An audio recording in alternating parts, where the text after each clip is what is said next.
Friends, welcome to our channel. ఈ వీడియోలో Telangana budget గురించి మనం మాట్లాడుకుందాం. తెలంగాణ బడ్జెట్ రీసెంట్గా ఫినాన్స్ మినిస్టర్ మల్లు బట్టి విక్రమార్క గారు తెలంగాణ శాసనసభలో అయితే ప్రవేశపెట్టారు.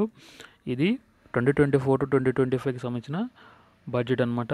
Okay, first of all budget అంటే ఏం లేదండి, ఒక రాష్ట్ర ప్రభుత్వం కానీ కేంద్ర ప్రభుత్వం కానీ రాబోయే ఆర్థిక సంవత్సరానికి చేయవలసిన ఖర్చుల వివరాలని ఒక నివేదికలో పొందుపరిచి దానిని శాసనసభలో కానీ అటు లోక్సభలో కానీ ప్రవేశపెట్టి ఆయా సభల యొక్క మద్దతు తీసుకొని పాస్ చేసుకుంటే అప్పుడు కన్సాలిడేటెడ్ ఫండ్ నుంచి వాళ్ళు డబ్బులు విత్డ్రా చేసుకొని డెవలప్మెంటల్ యాక్టివిటీస్ అదేవిధంగా వెల్ఫేర్ యాక్టివిటీస్ కోసం ఉపయోగించుకోవడానికి ఇది సాధ్యపడుతుంది అనమాట. ఓకేనా.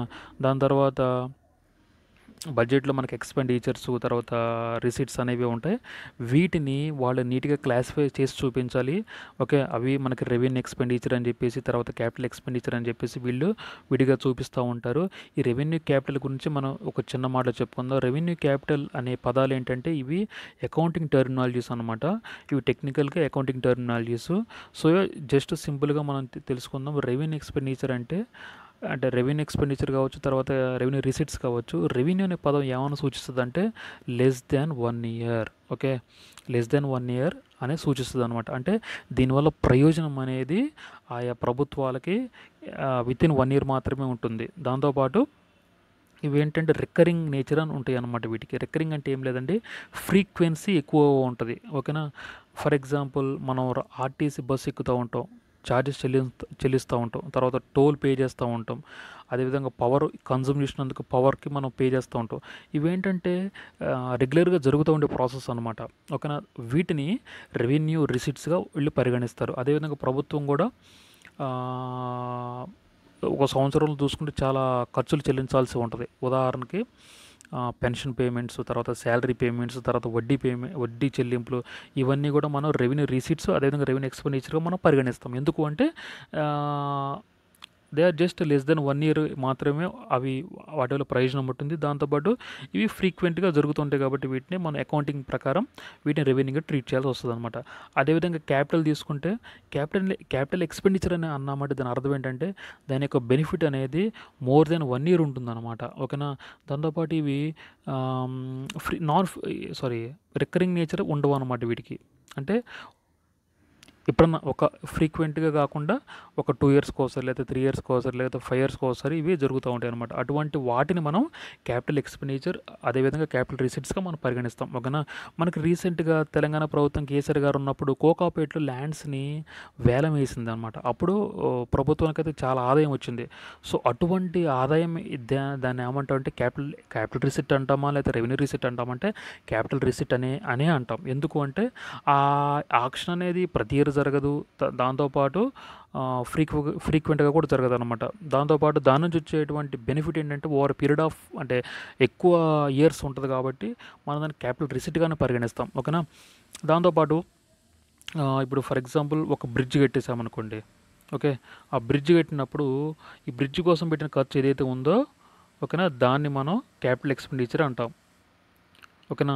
దాంతోపాటు ఈ బ్రిడ్జ్ ఓపెనింగ్ కోసం పేపర్లు ఇచ్చే ప్రకటనలు, తర్వాత ఓపెనింగ్ రోజు ఏర్పాటు చేసే మీటింగ్స్, ఇవన్నీ కూడా ఏంటంటే రెవెన్యూ ఎక్స్పెండిచర్ అనమాట.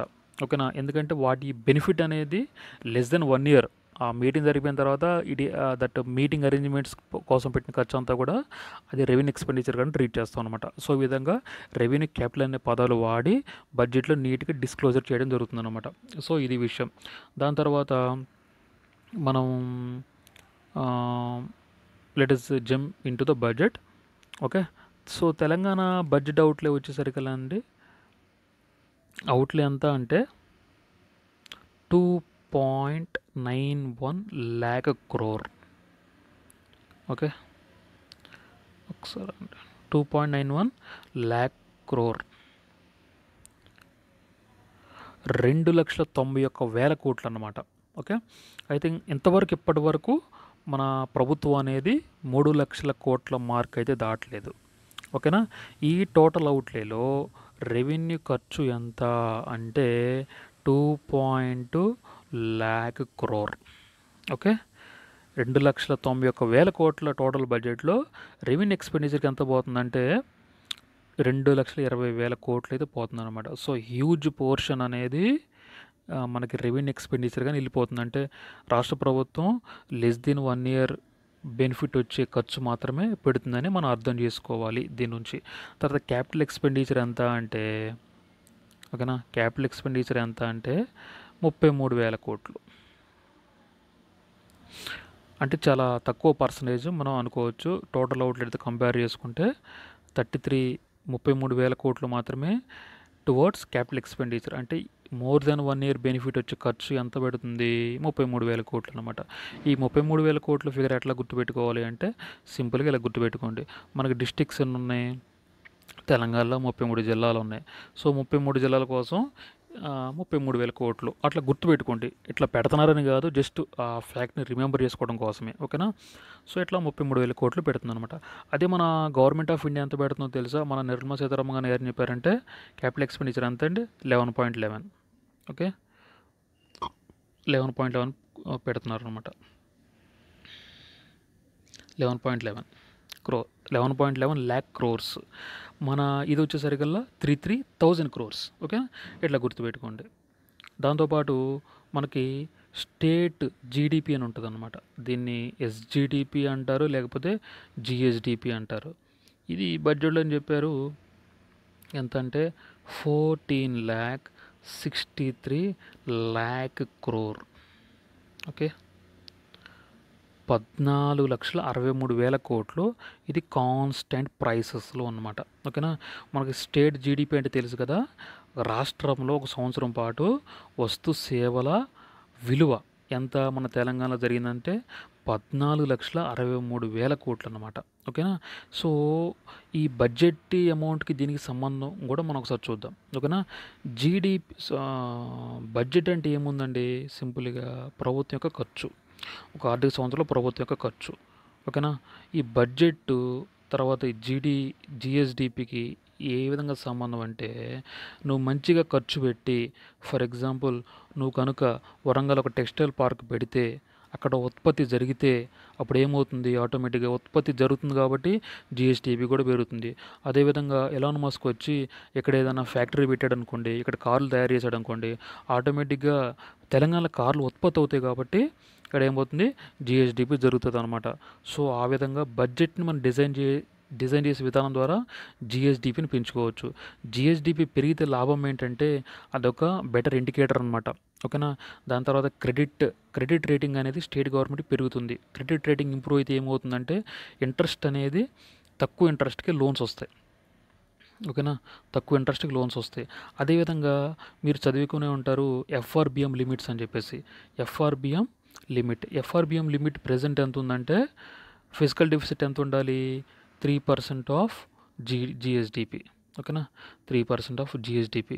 ఈ లిమిట్ దాటి మనకి లోన్స్ అయితే ఇవ్వడానికి గవర్నమెంట్ ఆఫ్ ఇండియా ఒప్పుకోదన్నమాట. సో ఇప్పుడు మన వాళ్ళు తిరుగుతూ ఉంటారు కదా, నిర్మలా సీతారామన్ చుట్టూ ఢిల్లీ వెళ్ళి వీళ్ళ దగ్గరికి మాకు నిధులు ఇవ్వండి, అప్పులు ఎక్కువ చేసుకునే అవకాశం ఇవ్వండి అని చెప్పేసి రిక్వెస్ట్ చేస్తూ ఉంటారు కదా. సో మనకేంటంటే అట్లా రిక్వెస్ట్ చేసుకోకుండా పనులు అయిపోవాలంటే ఈ జిఎస్డిపి పెంచుకుంటే ఆటోమేటిక్గా మనకి లోన్స్ ఎక్కువ రేస్ చేసుకునే అవకాశం కూడా లభిస్తుంది అనమాట. సో ఈ విధంగా బడ్జెట్ని మనం మంచిగా డిజైన్ చేసేసుకుంటే, క్యాపిటల్ ఎక్స్పెండిచర్ ఎక్కువ పెట్టుకుంటే ఆటోమేటిక్గా ఈ జిఎస్డిపి అనేది కూడా పెరుగుతుంది, ఓకేనా.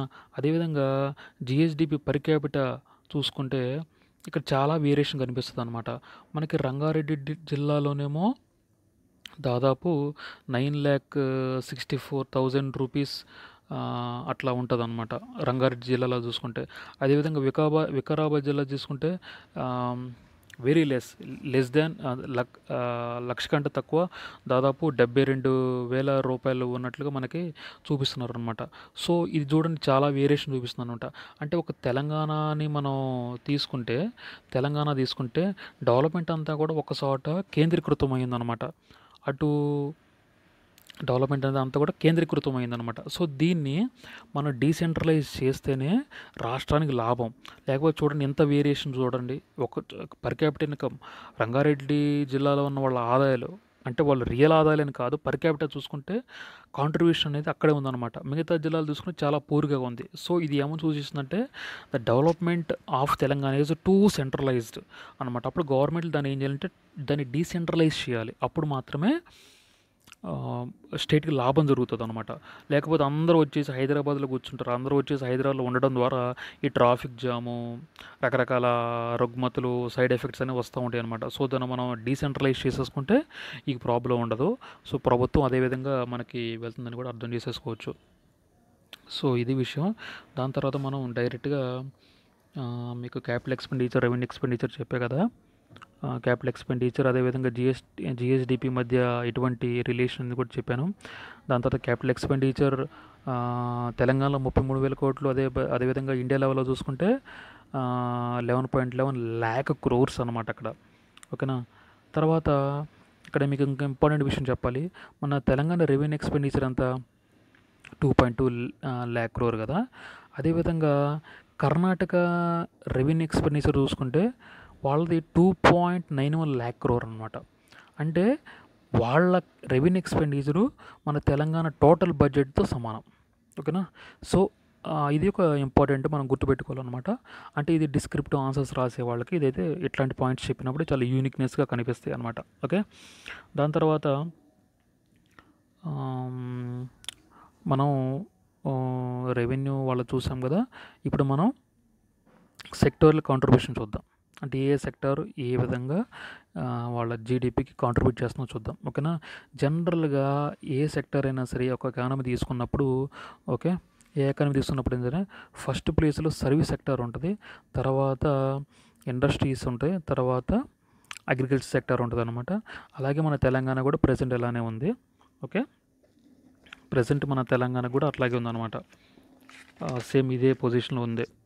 అదేంటంటే అగ్రికల్చర్ ఎంత కాంట్రిబ్యూట్ చేస్తుందంటే 15.8% అనమాట కాంట్రిబ్యూషన్ జీఎస్డిపికి. తర్వాత ఇండస్ట్రీస్ చూసుకుంటే 18.5. ఓకే. దాని తర్వాత సర్వీస్ సెక్టర్ చూసుకుంటే అప్రాక్సిమేట్లీ 66% అనమాట. ఇక్కడ మీరు చూడండి 15.8, 18.5. సో, రివర్స్లో ఉన్నాయన్నమాట. సో, మీకు ఇట్లా గుర్తుపెట్టేసుకోవచ్చు. 15.8 ఇది 18.5. సో, ఈ సర్వీస్ సెక్టర్లో వచ్చేసరికల్లా 66% అనమాట. అదే సింపుల్గా గుర్తుపెట్టుకోవాలంటే అరే హైదరాబాద్ వెళ్తే 66 రకాల పనులు ఉంటాయి, లేదా 66 రకాల సర్వీసెస్ ఉంటాయి, అట్లా మీరు గుర్తుపెట్టుకోవచ్చు. సో 66% అంటే మన ఫ్రాక్షన్లో చూసుకుంటే 2/3. అంటే 2/3 అనేది మన Telangana GDP contribution from service sector నుంచే వస్తుంది అనమాట. అంటే అంత కీ రోల్ ప్లే చేస్తుంది సర్వీస్ సెక్టర్. అదేవిధంగా అగ్రికల్చర్ చూసుకుంటే 15.8% ఉంది. దానికి నెంబర్స్ రివర్స్ చేసుకుంటే ఇండస్ట్రియల్ సెక్టర్ వచ్చేసరికి 18.5% అనమాట. ఓకేనా? అయితే అగ్రికల్చర్ అనేది కాంట్రిబ్యూషన్ ఎంత ఉన్నప్పటికి కూడా దాని మీద ఆధారపడిన ప్రజలు ఎంతమంది ఉన్నారంటే 47% ఉన్నారనమాట. ఓకేనా? ఈ 47% ఉన్నారు. This is same as India అనమాట. ఇండియా చూసుకున్నా కూడా ఇండియా ఫిగర్స్ కూడా ఇంతే ఉంటాయి. ఓకే. ఇది ఇంతమంది పీపుల్ దీని మీద డిపెండ్ అయి ఉన్నారు. అదేవిధంగా ఇండస్ట్రీస్ చూసుకుంటేనేమో 18.5% ఉన్నారు. ఓకేనా? అదే మనం ఒకసారి మన తమిళనాడు చూసుకుంటే తమిళనాడు సెక్టోరల్ కాంట్రిబ్యూషన్ ఎంత అని చూసుకుంటే వాళ్ళకు కొంచెం చాలా డిఫరెంట్గా ఉంటుంది అనమాట. వాళ్ళ కాంట్రిబ్యూషన్ ఎంత అంటే అగ్రికల్చర్ ఏమో జస్ట్ 13%, మ్యానుఫ్యాక్చరింగ్ చూసుకుంటే 34% ఉంది వాళ్ళకి, సర్వీస్ సెక్టర్ చూసుకుంటే వాళ్ళకి 53% ఉందన్నమాట. ఓకే. అంటే మ్యానుఫ్యాక్చరింగ్ సెక్టర్ చాలా ఇంపార్టెంట్. అటు జాబ్స్ రావడానికి కానీ ఇటు ఎకానమీ స్టేబుల్గా ఉండడానికి కానీ 34% మ్యానుఫ్యాక్చరింగ్ నుంచి ఉండడం వల్ల Tamil Nadu is the very stable economy అనమాట. ఓకేనా? వాళ్ళ ఎకానమీ చాలా డిఫరెంట్గా ఉంటుంది. నేను దాని మీద ప్రత్యేకంగా వీడియో చేస్తాను. అయితే మళ్ళీ ఇక్కడ ఇంకొక విషయం ఏంటంటే ఈ 13%లో దాదాపు ఒక 43% లైవ్ స్టాక్ ఉంటుంది అనమాట. ఓకేనా? లైవ్ స్టాక్ అంటే ఏంటి? మన డైరీ, పౌల్ట్రీ ఇవన్నీ. మళ్ళీ వ్యవసాయంలో సగం ఉంటుంది అనమాట. వ్యవసాయం అనేది చాలా సంక్షోభంలో ఉన్నది. తర్వాత వాతావరణానికి నష్టపోయే మొదటి రంగం కూడా అదే అనమాట. సో కానీ తమిళనాడులో మాత్రం నీట్గా ఎక్కువ డిపెండెన్సీ అటు సైడ్ ఉందన్నమాట. ఇటు సైడ్ పౌల్ట్రీ సైడు, మన elite sector, animal husbandry side ఉందన్నమాట. దాంతోపాటు మ్యానుఫ్యాక్చరింగ్ చూసుకుంటే 34% ఉంది. ఓకేనా? అదే గుజరాత్ తీసుకుంటే ఇండస్ట్రీ సెక్టర్ వచ్చేసరికి 43% కాంట్రిబ్యూషన్ ఉంటుంది అనమాట. Very huge contribution. Okay. So వాళ్ళ ఎకానమీ అంత స్ట్రాంగ్ ఉండడం కారణం ఇదే. సో జాబ్స్ రావాలన్నా కూడా మనకి అగ్రికల్చర్ సెక్టర్, సర్వీస్ సెక్టర్ కన్నా కూడా మ్యానుఫ్యాక్చరింగ్ అండ్ సెకండరీ సెక్టార్లోనే ఎక్కువ జాబ్స్ వస్తాయి. ఈ రెండు స్టేట్స్ అవే పనిచేస్తున్నాయి అనమాట. కానీ మన తెలంగాణ చూసుకుంటే ఏంటంటే ప్రెజెంట్ 18% వస్తుందన్నమాట. దీన్ని మనం పెంచుకోగలిగితే అప్పుడు ఎంప్లాయ్మెంట్ వస్తుంది. ఫ్యాక్టరీస్, ఇండస్ట్రీస్ వచ్చినప్పుడు ఆటోమేటిక్గా ఉత్పత్తి కూడా ఇక్కడే జరుగుతుంది. దానివల్ల స్టేట్ జిఎస్డిపి కూడా పెరుగుతుంది.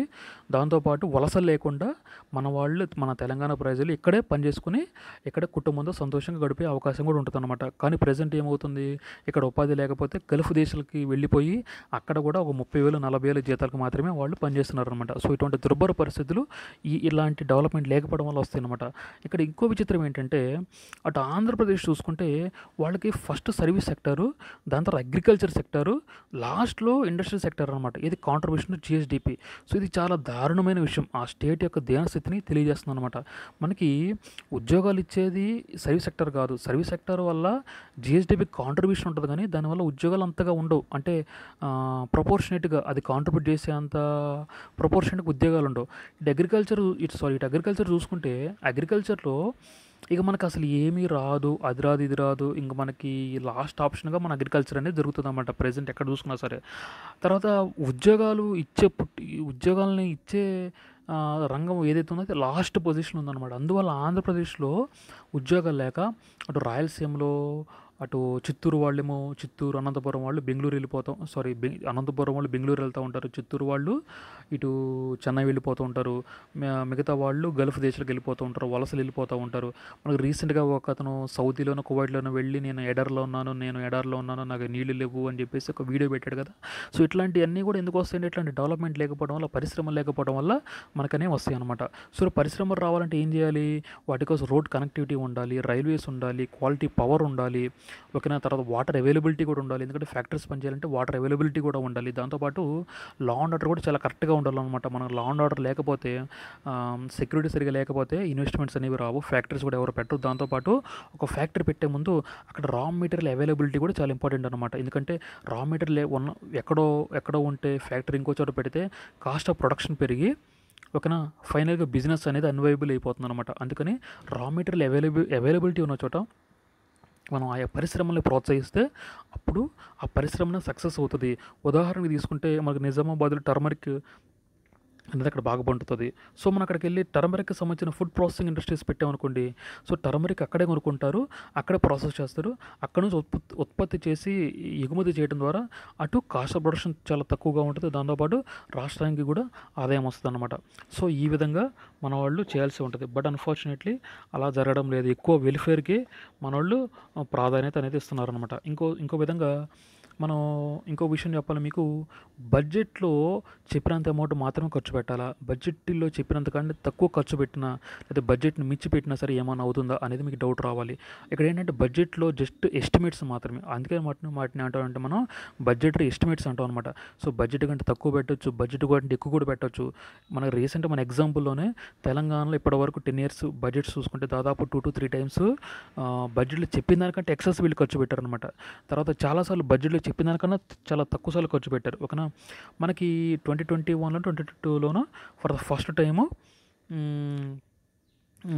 ఇట్లా 2 lakh crore బెంచ్ మార్క్ దాటినట్టు కూడా మనం గమనించవచ్చు అనమాట.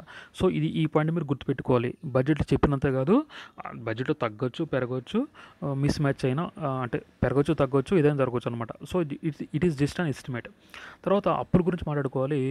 అప్పులు వచ్చేసి మనకి స్టేట్ ఫామ్ అయినప్పుడు దాదాపు 75,000 కోట్లు ఉన్నాయన్నమాట 2014లో. అది రీసెంట్గా చూసుకుంటే 6,71,000 కోట్లకి పాకింది, ఓకేనా.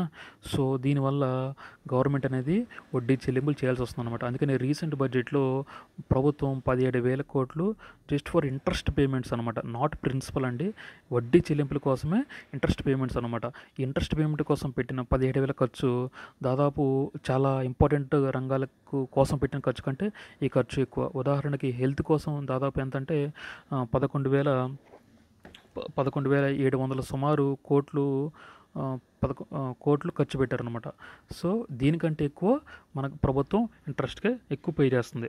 సో ఇవి ఇంపార్టెంట్ పాయింట్స్, ఓకేనా.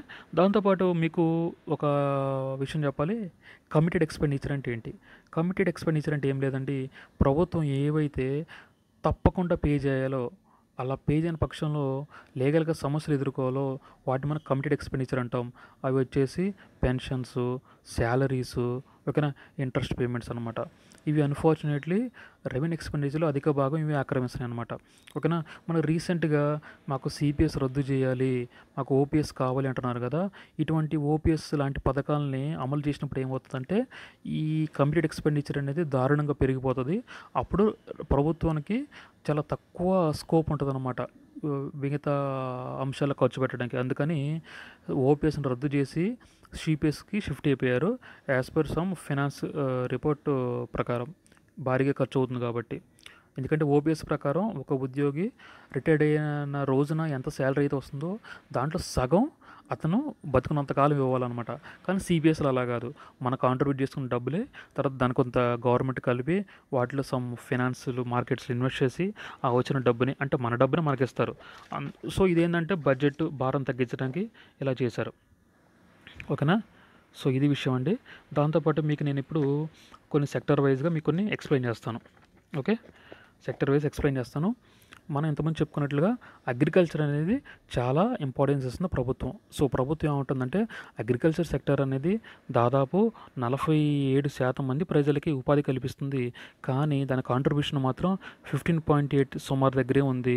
సో దీన్ని మనం ఇంప్రూవ్ చేయాలని చెప్పేసి వీళ్ళు 72,000 కోట్లు అయితే కేటాయించారండి. సో 72,000 కోట్లు అనమాట. ఈ 72,000 ఎట్లా గుర్తుపెట్టుకుంటారంటే మనకి చిన్నప్పుడు ఆరోగ్యకరమైన గుండె ఎన్నిసార్లు కొట్టుకుంటుందని అడిగినప్పుడు దాదాపు మనకి 72 నిమిషంలో 72 సార్లు కొట్టుకుంటుందని చెప్పారు కదా. సో అదేవిధంగా ఆర్థిక వ్యవస్థకి గుండెకైన అగ్రికల్చర్ కోసం మన ప్రభుత్వం ఎంత కేటాయించిందంటే 72,000 కోట్లు కేటాయించింది అనమాట. ఓకే, ఇది అగ్రికల్చర్ సెక్టర్ కోసం పెట్టిన ఖర్చు. మీరు ఈ విధంగా గుర్తుపెట్టుకోవచ్చు. దాంతోపాటు ఎడ్యుకేషన్ సెక్టర్ కోసం ఎంత ఖర్చు పెడుతున్నారంటే దాదాపు 21,000 కోట్లు ఖర్చు పెడతా ఉన్నారు. ఓకేనా, 21,000 కోట్లు. ఇది ఎలా గుర్తుపెట్టుకుంటారు అంటే మనకు ఆర్టికల్ 21A ఏం చెప్తుందండి, రైట్ టు ఎడ్యుకేషన్ కదా. So article 21 right to education. అదేవిధంగా ఎడ్యుకేషన్ కోసం ఈ ప్రభుత్వం ఎంత ఖర్చు పెడుతుందంటే 21,000 కోట్లు ఖర్చు పెడతా ఉంది. దాని తర్వాత ఇరిగేషన్ కోసం ఎంత ఖర్చు పెడతా ఉందంటే 22,000 కోట్లు. ఓకేనా, 22,000 కోట్లు ఖర్చు పెడతా ఉంది. దాంతోపాటు మనకి ఇంకా like welfare, SC ST BC welfare కోసం చూసుకుంటే ఎస్సీ కోసం వెల్ఫేర్ కోసం ఖర్చు పెడుతుందంటే 33,000 కోట్లు అనమాట. ఈ 33,000 కోట్లు మీకు ఇంతకుముందు ఒకసారి ఫిగర్ వచ్చింది, అది ఎక్కడంటే క్యాపిటల్ ఎక్స్పెండిచర్ దగ్గర వచ్చింది అనమాట. అంటే ఈ ప్రభుత్వం క్యాపిటల్ ఎక్స్పెండిచర్కి ఎంత కోసం అయితే పెడుతుందో అంత అమౌంట్ ఎస్సీ వెల్ఫేర్ కోసం పెడుతుంది అనమాట. సో ఇది welfare motive of the government అనేది చూపిస్తుంది అనమాట. ఓకేనా. సో ఎస్సీస్ 33,000 crores కోసం వీళ్ళ కోసం ఖర్చు పెడుతుంది. దాని తర్వాత ఎస్టీ వెల్ఫేర్ చూసుకుంటే 17,000 కోట్లు ఖర్చు పెడతా ఉన్నారు. 17,000 కోట్లు ఖర్చు పెడతా ఉన్నారు. ఓకేనా. ఈ 17,000 కోట్లు 17ని ఎట్లా గుర్తుపెట్టుకుంటారంటే మన రాష్ట్ర లోక్సభ సభ్యుల సంఖ్య ఎంత అంటే 17. ఓకేనా, వీళ్ళ కోసం 17,000 అయితే ఖర్చు పెడతా ఉన్నారు. దాని తర్వాత బీసీ వెల్ఫేర్ చూసుకుంటే జస్ట్ 9,200 కోట్లు మాత్రమే ఖర్చు పెడతా ఉన్నారు. ఒకసారి గమనించండి, ఎస్సీలు 33,000 కోట్లు, ఎస్టీలు 17,000 కోట్లు. వాళ్ళ ఎస్సీ పాపులేషన్ పర్సంటేజ్ చూసుకుంటే దాదాపు 15% ఉంటారు. కానీ వాళ్ళ కోసం ఎంత ఖర్చు పెడుతున్నారు, 33,000 కోట్లు ఖర్చు పెడుతున్నారు. దాదాపు సగం పాపులేషన్ ఉంటే బీసీలకు మాత్రం 9,200 కోట్లు ఖర్చు మాత్రమే వీళ్ళు పెడతా ఉన్నారు. సో దీన్ని బట్టి మీరు అర్థం చేసుకోండి బీసీలకి ఎంత ప్రిఫరెన్స్ ఇస్తుంది ఈ ప్రభుత్వం అనేది. Though it is a political statement, but I want to make it because just మీకు ఇది గుర్తుండాలి కాబట్టి, అంతకుమించి ఏం లేదు. ఓకే. దాంతోపాటు ఇంకా మనం గ్యాస్ సిలిండర్స్ కోసం ఎంత ఖర్చు పెడుతుందంటే ప్రభుత్వం, మైనారిటీ వెల్ఫేర్ కూడా ఉంది. మైనారిటీ వెల్ఫేర్ కోసం వచ్చేసి 3,003 కోట్లు అనమాట. ఓకే, 3,003 కోట్లు. మనకి ముస్లిం మైనారిటీస్ అంటే ముస్లిమ్స్ వస్తారు, క్రిస్టియన్స్ వస్తారు, జైన్స్ వస్తారు. సో వాళ్ళలో ముస్లిమ్స్ మేజర్ పోర్షన్ ఉంటారు. తర్వాత ముస్లిం పాపులేషన్ 12% వరకు ఉంది. సో 12% కోసం దాదాపు 3,003 కోట్లు ఖర్చు పెడుతుందన్నమాట. ఇప్పుడు మనం గ్యాస్ సిలిండర్స్ కోసం చెప్పి కదా, గ్యాస్ సిలిండర్స్ కోసం ఎంత ఖర్చు పెడుతుందంటే 723 కోట్లు ఖర్చు పెడుతుందన్నమాట.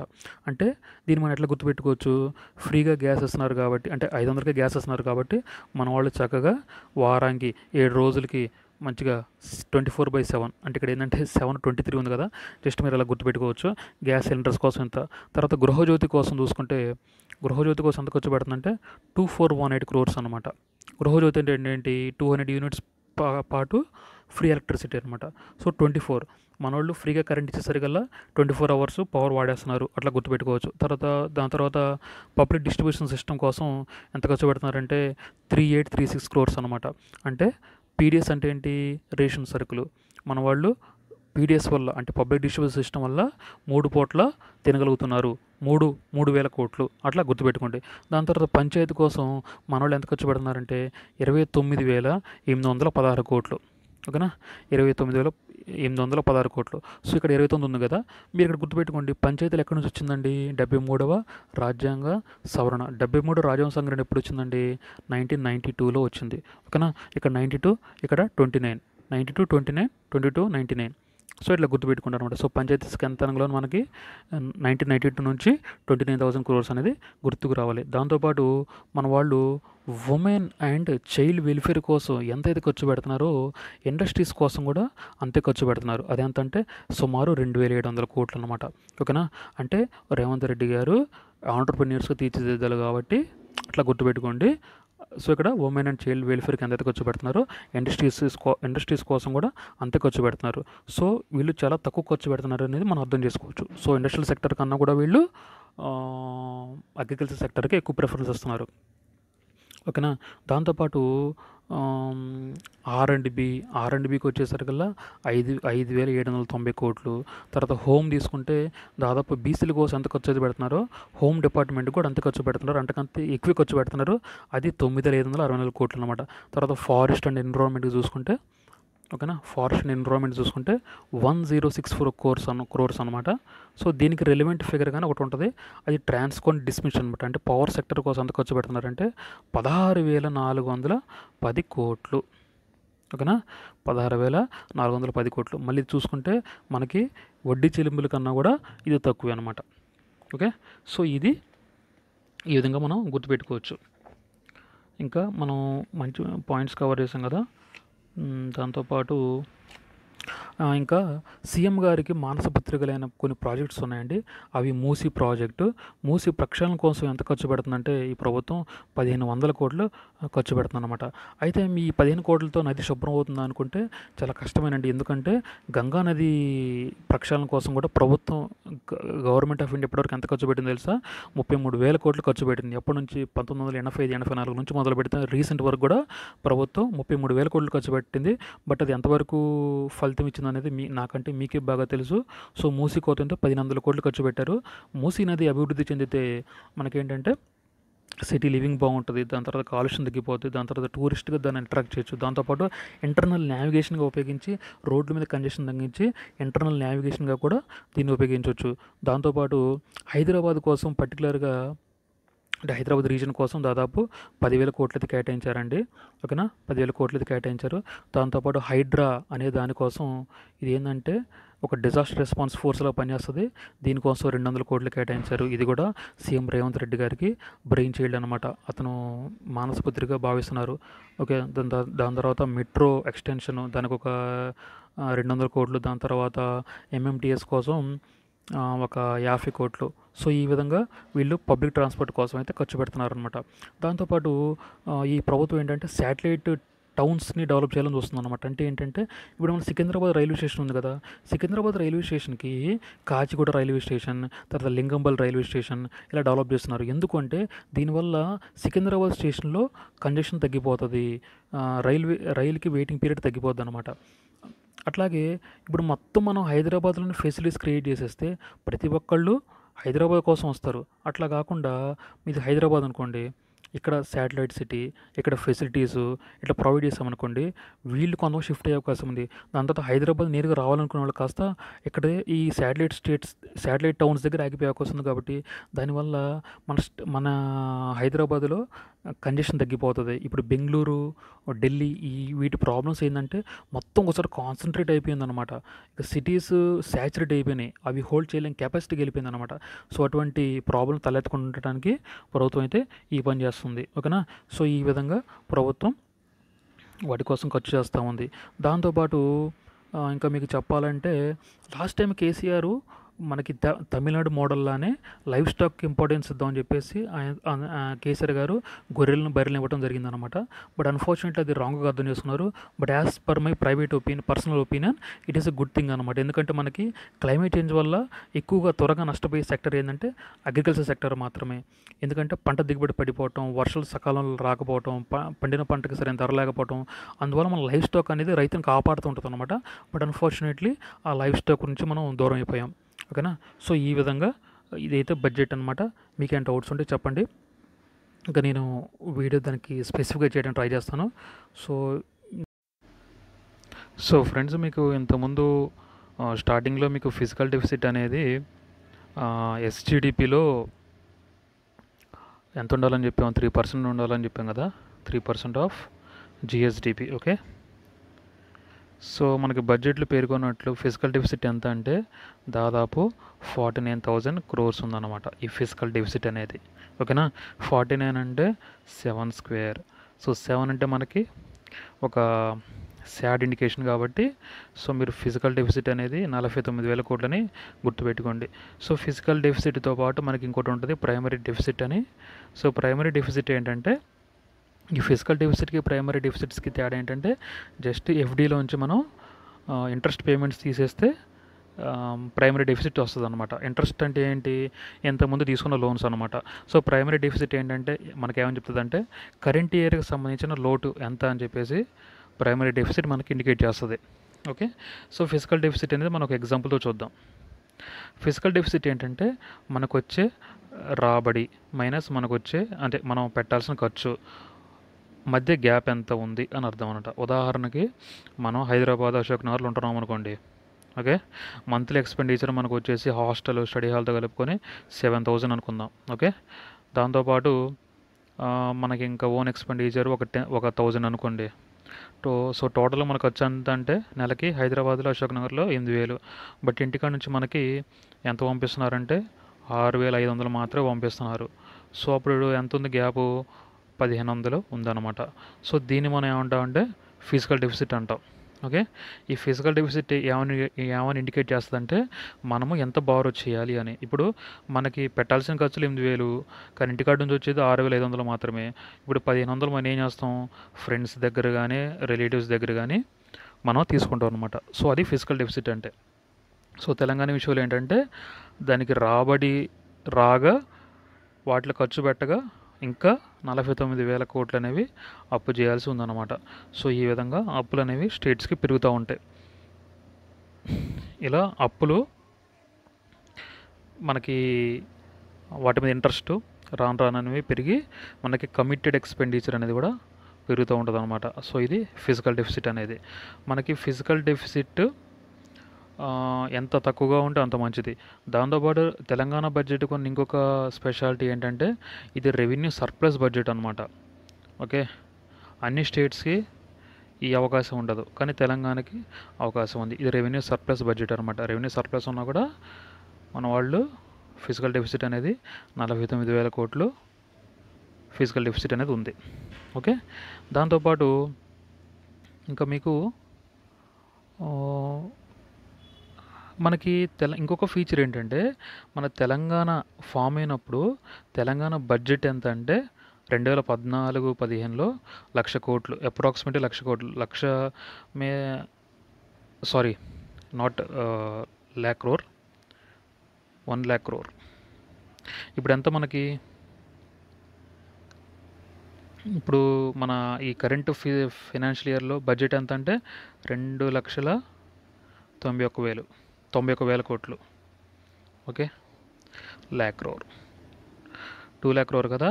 అదే మన స్టేట్ ఫామ్ అయినప్పుడు మాత్రం 1 lakh crore అనమాట. ఇప్పుడు 2,91,000 కోట్లతో మనం 2024-25లో ఉన్నాం కదా. అదే 2014-15లో మాత్రం తెలంగాణ బడ్జెట్ ఎంత అంటే 1 lakh crore.